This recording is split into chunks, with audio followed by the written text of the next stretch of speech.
त्यातली आपण पहिली व्हरायटी घेतली आहे ती म्हणजे 9305।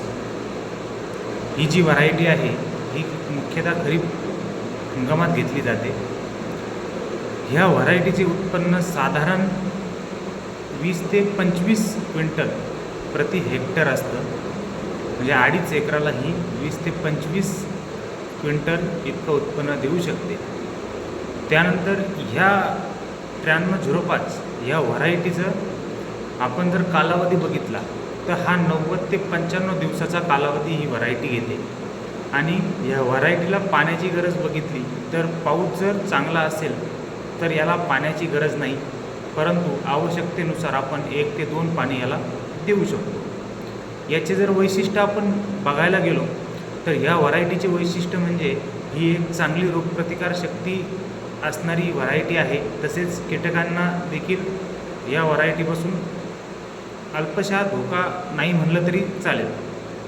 त्यानंतर ह्या व्हरायटीला आपण मध्यम स्वरूपाच्या जमिनीतसुद्धा घेऊ शकतो, म्हणजे ती मध्यम स्वरूपाच्या जमिनीतसुद्धा चांगली येऊ शकते। ही झाली आपली 9305 व्हरायटी। आणि त्यानंतर आपण बघणार आहोत दुसरी व्हरायटी, ती म्हणजे 365। JS 365 ही व्हरायटी भारतीय कृषी अनुसंधानद्वारे विकसित केलेली आहे। या झाडाची उंची जर आपण बघितली साधारण 40 ते 50 सेंटीमीटर इतकी या झाडाची उंची असते। आणि याच्या रंगाचा जर विचार केला पानांच्या तर हलका हिरवा असा या रंगांचा असते। त्यानंतर आकार आपण 365 ह्या व्हरायटीचा जर आकार बघितला तर मध्यम गोल आणि चककणारी व्हरायटी आहे। त्याचा कालावधी आपण जर बघितला तर या 90 ते 95 दिवसात या कालावधीमध्ये ही व्हरायटी येते।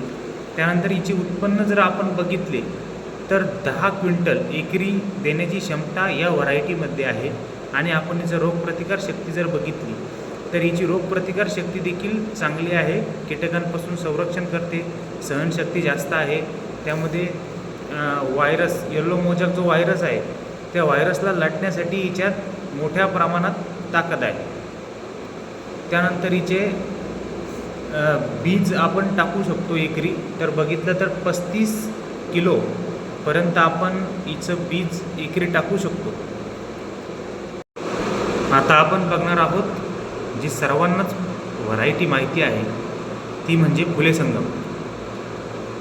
ही व्हरायटी म्हणजे हिचं उत्पन्न आपण जर विचार केला तर एकरी 10 ते 15 क्विंटल इतकं उत्पन्न ही व्हरायटी देते।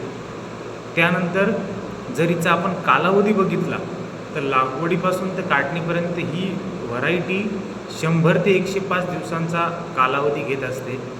त्यानंतर हिला पाण्याची गरज आपण जर बघितली तर पाऊस चांगला असेल तर हिला पाण्याची गरज नाही आहे, परंतु आवश्यकतेनुसार आपण देऊ शकतो।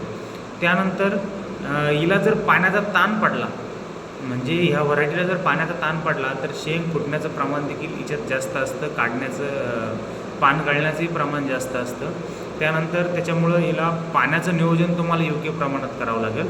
आणि ह्या व्हरायटीचा विचार केला तर ही चांगली व्हरायटी आपल्या महाराष्ट्रात मानली जाते।